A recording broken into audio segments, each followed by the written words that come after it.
हाँ तो मेरे प्यारे क्लास 12th के बच्चों, इस वीडियो में मैं बताने वाला हूँ अपना पर्सनल टाइम टेबल जो मैंने फॉलो करा था लास्ट के कुछ दिन एग्ज़ाम जब बचे हुए थे।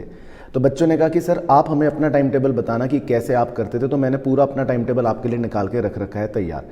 बाकी वीडियो के एंड में मैं आपको बताऊँगा कि क्या इंपॉर्टेंट 5 ऐसी बातें हैं जिनको अब आपको एग्ज़ाम से पहले ज़रूर ध्यान रखना है। तो देखो, सबसे पहले मैं अपना टाइम टेबल आपको बताता हूँ कि सबसे पहले मैं 5 बजे सुबह सो के उठता था, क्योंकि मैं था बिल्कुल अर्ली बर्ड वाला व्यक्ति। यानी कि रात को मेरे से पढ़ाई नहीं होती थी, मैं पढ़ाई करता था सुबह उठ के, पूरा दिन प्लान करता था कि अब आगे कैसे करना है। तो आप ये टाइम टेबल फॉलो कर भी सकते हो, नहीं भी कर सकते हो, लेकिन टोटल टाइम अपना इसी हिसाब से रखना। अब देखो, सुबह 5 बजे उठने के बाद मैं पहली सिटिंग जो लेता था 1 घंटे की, वो सबसे पहले मैं इंग्लिश को पढ़ता था, क्योंकि इंग्लिश हमारे लिए कंपलसरी सब्जेक्ट होता था और जनरली इंग्लिश पूरे साल हम इग्नोर करते थे। तो इंग्लिश मैंने कंपलसरी बना रखा था कि सबसे पहले मॉर्निंग में मैं इंग्लिश ही पढ़ूंगा। और इंग्लिश का एग्ज़ाम भी क्योंकि हमारा पहले होता था, तो इसीलिए थोड़ा सा इस बात का भी हम ध्यान रखते थे। अच्छा, फिर उसके बाद मैं एक लंबी सिटिंग बनाता था जो मेरे लिए मेन थी, 7 बजे से लेकर 9 बजे तक, जिसमें अभी कोई ब्रेकफास्ट वगैरह कुछ नहीं करना। ये लंबी सिटिंग जो थी 2 घंटे की, ये मेरे एक प्रैक्टिकल मेन सब्जेक्ट की थी, अकाउंटेंसी की, जिसमें मुझे 2 घंटा अकाउंटेंसी पढ़नी है। क्योंकि बड़ा सब्जेक्ट है, डेली प्रैक्टिस मांगता है, तो इस पे कोई भी हम कॉम्प्रोमाइज़ नहीं कर सकते। उसके बाद मैं लेता था 1 घंटे का बकायदा, यहाँ पर आप देख रहे हो ब्रेक होता है, जिसमें अपना ब्रेकफास्ट और अदर एक्टिविटीज़ करके सारा दिनचर्या का काम कंप्लीट कर लिया। फिर उसके बाद 10 बजे से बैठे 12:30 बजे तक, जिसमें एक बड़ी सिटिंग लेनी है।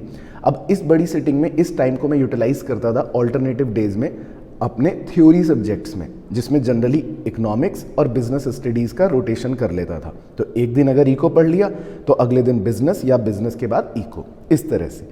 फिर उसके बाद मैंने आधे घंटे का ये ब्रेक रखा। अब इस ब्रेक को आप यूज़ कर सकते हो आज के ज़माने में, अपने सोशल मीडिया को, दोस्त से बात करनी है, कुछ भी एक्टिविटी करनी है, माइंड को रिलैक्स करना है, गाने सुनने हैं, वो सुनो आधा घंटा। फिर एक सिटिंग और लेनी है, तो मॉर्निंग रूटीन ख़त्म, यानी 1 से 2, उसमें मैं प्रैक्टिकल सब्जेक्ट मैथ्स पढ़ता था। मैथ्स का मुझे बचपन से शौक भी था, मज़ा आता था मैथ्स पढ़ने में, तो इसीलिए मैं मैथ्स को 1 घंटा लंच से पहले पढ़ लेता था। तो ये मेरा हो गया एक तरह का मॉर्निंग रूटीन। फिर उसके बाद जब 2 बजे के बाद मैं लेता था अपना एक लंच ब्रेक, 2 से 3 बजे तक लंच कर लिया। फिर अगली सिटिंग होती थी मेरी 3 बजे। 3 बजे से लेकर 5 बजे तक जो हमारा टाइम होता था जनरली, वो आम तौर पर या तो ट्यूशन का टाइम था, हम ट्यूशन जा रहे हैं, या ट्यूशन में अगर कोई डाउट है तो वो पूछने जा रहे हैं। तो ये टाइम मैंने ट्यूशन के लिए रख रखा है। अब इसमें अगर आप ट्यूशन नहीं जाते तो जनरली उसमें जो भी हमारा कुछ बचा हुआ पोर्शन है वो कंप्लीट करते थे। लेट से सुबह वाली पढ़ाई में कुछ बातें रह गई, तो जो भी लेफ्ट आउट पोर्शंस हैं, जिस दिन ट्यूशन नहीं गए तो वो इस 3 से 5 में कवर कर लिए, या जिस दिन ट्यूशन चले गए तो उस दिन तो ट्यूशन में पढ़ाई हो ही जाती थी। तो 3 से 5 का टाइम हमारा हो गया एक तरह से, जिसको आप कह सकते हो वेरिएबल, जिसको अपने हिसाब से आप मोल्ड कर सकते हो। उसके बाद 5 से 6 मैं करता था सबसे इंपॉर्टेंट काम जो बच्चा इग्नोर करता है, थ्योरी का रिवीजन। यानी अगर मैंने सुबह कुछ भी पढ़ा, देखो 2.5 घंटे पढ़ाई करी, इको की, बीएसटी की, या सुबह 1 घंटा इंग्लिश की, उसका रिवीजन ज़रूर करता था, या जो पिछले दिन पढ़ा है या जो पिछले हफ्ते पढ़ा है उसको रिवाइज आज ज़रूर करता था। तो बीच में एक स्लॉट रिवीजन के नाम का ज़रूर देता था, ये एक इम्पॉर्टेंट बात थी। उसके बाद 1 घंटे का ब्रेक लेना बहुत आवश्यक है प्यारे बच्चों। 1 घंटे पार्क में घूमने जाओ, फिजिकल एक्टिविटी करो, लेकिन ये नहीं कि अपने शरीर को बिल्कुल थका दिया आपने, नहीं, बेसिक एक्टिविटी करनी है। पार्क चले गए, आप थोड़ा सा नीचे चले गए, हल्का फुल्का, मतलब एक फिजिकल एक्टिविटी बनी रहे, ऐसा भी ना हो कि घर में ही बैठे हो और बॉडी को जंक लग जाए। तो वो हो गया आपका ब्रेक टाइम। फिर उसके बाद 7 बजे से 8 बजे तक मैं पढ़ता था फिर से मैथमेटिक्स, क्योंकि अब खेल कूद हो गई, मस्ती हो गई, अब आए हैं घर, तो सबसे पहले मैं अपना फेवरेट सब्जेक्ट पकड़ लेता था मैथ्स। और 1 घंटा प्रैक्टिकल करना है, फटाफट सॉल्व करना है, तो मतलब इस तरह से अपने माइंड को 1 घंटा मैथ्स में दे दिया। फिर उसके बाद आ गया हमारा 8 से 9 एक रिवीजन का टाइम, जिसमें मैं करता था प्रैक्टिकल सब्जेक्ट का रिवीजन। ये बहुत क्रूशल है। अब मैथ्स पढ़ रहे हो तो मैथ्स का रिवीजन, जो भी फॉर्मूले हैं, अकाउंट्स है उसके सारे कॉन्सेप्ट्स का रिवीजन। तो ये 1 घंटा रिवीजन प्रैक्टिकल सब्जेक्ट्स का बहुत ज़्यादा इंपॉर्टेंट हो गया। उसके बाद हमने डिनर कर लिया, और डिनर करने के बाद बस 1 घंटा लास्ट देता था, जिसमें मैं प्रैक्टिस करता था अपने प्रैक्टिकल सब्जेक्ट की रोटेशन बेसिस पर, या तो अकाउंट्स और मैथ्स। क्योंकि 1 घंटा सोने से पहले जो पढ़ाई करी उसमें सिर्फ प्रैक्टिकल सब्जेक्ट रखता था, थ्योरी नहीं तो नींद आ जाती थी, और फिर 10:30 बजे सो जाता था, क्योंकि अगले दिन फिर से 5 बजे उठना है। तो इस तरह के रूटीन में बेसिकली 1 घंटे का अपना आप ब्रेक का टाइम रखो जिसमें आप सोशल मीडिया देखो, ये वो चीज़ें देखो। बाकी इनपुट्स इस तरह से दो अपनी पढ़ाई के, जिसमें थ्योरी सब्जेक्ट का रोटेशन, प्रैक्टिकल सब्जेक्ट का रोटेशन, थ्योरी का रिवीजन और प्रैक्टिकल का रिवीजन ज़रूर इनकॉर्पोरेट हो जाए। तो मेरा टाइम टेबल लगभग यही चलता था। तो आप कोशिश कर सकते हो इसी तरह अपने टाइम टेबल को भी बनाओ जिसमें मैक्सिमम यूटिलाइजेशन ऑफ टाइम हो और मिनिमम वेस्टेज ऑफ टाइम हो। तो अब एक इंपॉर्टेंट चीज़ कि भाई 5 इंपॉर्टेंट बातें क्या थी सर जो हमें बतानी है।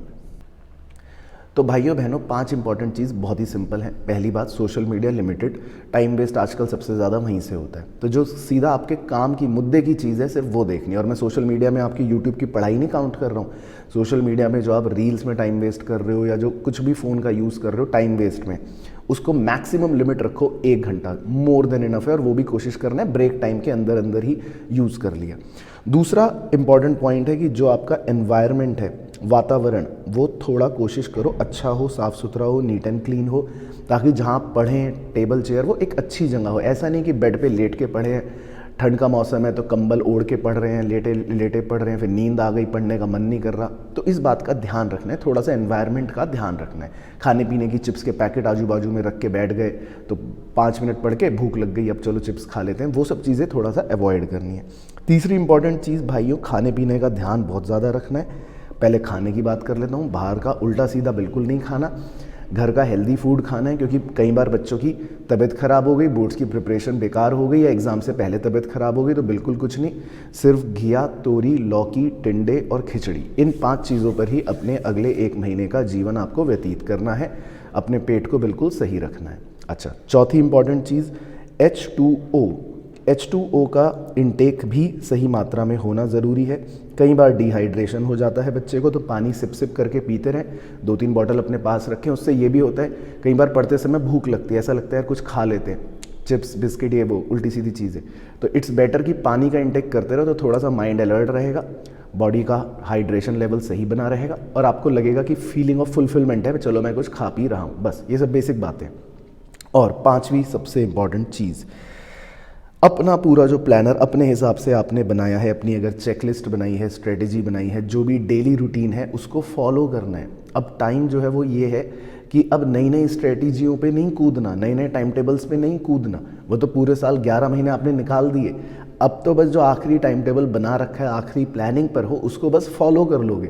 फॉलो कर लिया तो बस समझ लो कि सक्सेस मिल जाएगी। तो अब फॉलो करना इंपॉर्टेंट है, बनाना नहीं है, बन तो गया, फॉलो करना इंपॉर्टेंट है। तो अपने प्लानर को बिल्कुल शिद्दत से, अच्छे से, तन मन धन लगन के साथ फॉलो करना है। तो ये 5 इंपॉर्टेंट बातें हैं जो आपको करनी ही करनी है।